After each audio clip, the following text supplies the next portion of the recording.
መጽሐፈ ኢዮብ ምዕራፍ 34 ኤሊሁም ደግሞ መለሰ እንዲህም አለ። እናንተ ጥበበኞች ቃሌን ስሙ፣ እናንተም አዋቂዎች ወደ እኔ አድምጡ። ትናጋ መብልን እንደሚቀምስ ጆሮ ቃልን ትለያለችና ቅን የሆነውን ነገር እንምረጥ፣ መልካሙንም ነገር በመካከላችን እንወቅ። ኢዮብ እኔ ጻድቅ ነኝ፣ እግዚአብሔር ግን ፍርዴን አስወገደ። ምንም እውነተኛ ብሆን እንደ ውሸተኛ ተቈጠርሁ፣ ምንም ባልበድል ቁስሌ የማይፈወስ ነው ብሎአል። ኢዮብም በእግዚአብሔር መደሰት ለሰው ምንም አይጠቅምም ብሎአልና ከበደለኞች ጋር የሚተባበር ክፉ የሚያደርጉስ ጋር የሚሄድ መሳለቅን እንደ ውኃ የሚጠጣት እንደ ኢዮብ ያለ ሰው ማን ነው? ስለዚህ እናንተ አእምሮ ያላችሁ ሰዎች ስሙኝ። ክፋትን ያደርግ ዘንድ ከእግዚአብሔር በደልንም ይሠራ ዘንድ ሁሉን ከሚችል አምላክ ይራቅ። ለሰው ሥራውን ይመልስለታል፣ ሰውም እንደ መንገዱ ያገኝ ዘንድ ያደርጋል። በእውነት እግዚአብሔር ክፉ አይሠራም፣ ሁሉንም የሚችል አምላክ ፍርድን ጠማማ አያደርግም። ምድርን አደራ የሰጠው ማን ነው? ዓለምንስ ሁሉ በእርሱ ላይ ያኖረ ማን ነው?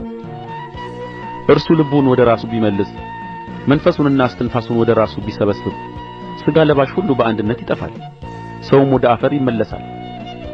አስተዋይ ብትሆን ይህን ስማ፣ የንግግሬን ቃል አድምጥ። በውኑ ጽድቅን የሚጠላ ይሠለጥናልን? ጻድቅና ኃያል የሆነውስ በደለኛ ታደርገዋለህን? ማንም ሰው ንጉሡን በደለኛ ነህ፣ መኳንንቱንም ክፉዎች ናችሁ ይላልን? እነርሱ ሁሉ የእጁ ሥራ ናቸውና በአለቆች ፊት አያዳላም፣ ባለጠጋውንም ሰው ከድሃው ይበልጥ አይመለከትም። እነርሱ በመንፈቀ ሌሊት በድንገት ይሞታሉ። ሕዝቡ ተንቀጥቅጦ ያልፋል፣ ኃያላንም ያለ እጅ ይነጠቃሉ።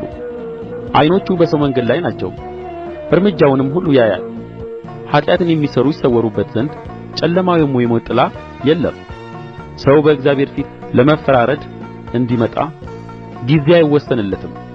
ታላላቆችን ያለ ምርመራ ይሰባብራል፣ በእነርሱም ፈንታ ሌሎችን ያቆማል። ሥራቸውን ያውቃል፣ እንዲደቁም በሌሊት ይገለባብጣቸዋል። ሰዎች እያዩ እንደ ክፉዎች ይመታቸዋል። የድሃውን ልቅሶ ወደ እርሱ ያደርሱ ዘንድ እርሱም የችግረኛውን ድምፅ ይሰማ ዘንድ እርሱን ከመከተል ፈቀቅ ብለዋልና ከመንገዱም ሁሉ አንዱን አልተመለከቱምና። በሕዝብ ወይም በሰው ዘንድ ቢሆን እርሱ ቢያሳርፍ የሚፈርድ ማን ነው? ፊቱን ቢሰውር የሚያየው ማን ነው? ይህም ዝንጉ ሰው እንዳይነግሥ ሕዝቡንም የሚያጠምድ እንዳይኖር ነው። እግዚአብሔርን እኔ ሳልበድል ቅጣት ተቀበልሁ፣ የማላየውን ነገር አንተ አስተምረኝ። ኃጢአትንም ሠርቼ እንደሆነ ደግሜ አልሠራም የሚለው ማን ነው? በውኑ አንተ ጥለኸዋልና ፍዳው አንተ እንደምትወድደው ይሆናልን? አንተ ትመርጣለህ እንጂ እኔ አይደለሁም። ስለዚህ የምታውቀውን ተናገር። የሚሰሙኝ ጥበበኞች ሁሉ አስተዋዮችም እንዲህ ይሉኛል፣ ኢዮብ ያለ እውቀት ተናግሮአል፣ ቃሉም በአእምሮ አይደለችም። ኢዮብ እስከ ፍጻሜ ድረስ ምነው በተፈተነ ኖሮ! እርሱ እንደ ክፉዎች መልሶአልና በኃጢአቱም ላይ ዓመፅን ጨምሮአልና በእኛም መካከል በእጁ ያጨበጭባልና ቃልን በእግዚአብሔር ላይ ያበዛልና